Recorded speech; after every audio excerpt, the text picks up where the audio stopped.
morning. Ayan. Kalabitin mo yung yung katabi mo, sabihin mo good morning. Gising kung inaantok yan. Ayan. So, hello again. Ako po si Al, one of the 12 ni Coach Ryan, one of the 144 ni Pastor Adjo.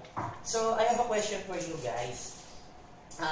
Na-experience nyo na ba na nagtatrabaho kayo, kumikita na kayo ng salary ninyo, pero dumadating sa point na nauubusan kayo. Hindi pa tapos yung yung income nyo ubos na.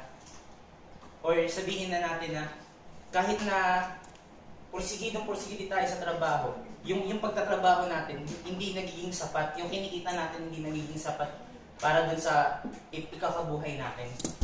Yan. May babasahin ako sa inyo yung verse. Sabi dito sa Isaiah 1:19, if you're willing and obedient, you will eat the good things of the land. So, sabi pa lang doon, if you're willing and obedient.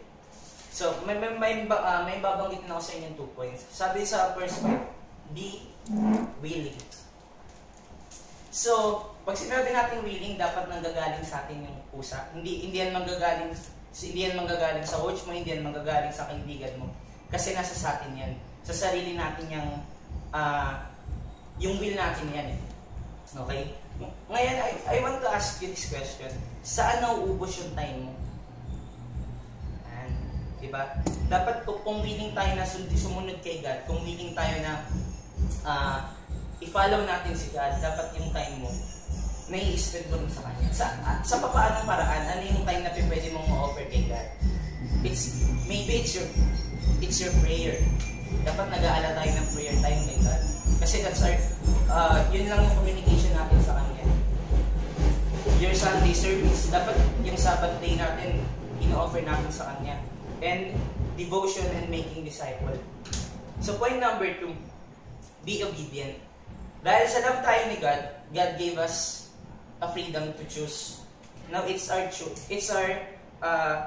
chance to choose kung mag-o-obey ba tayo sa Kanya, kung ifa-follow ba natin siya or kung hindi tayo magpa-follow.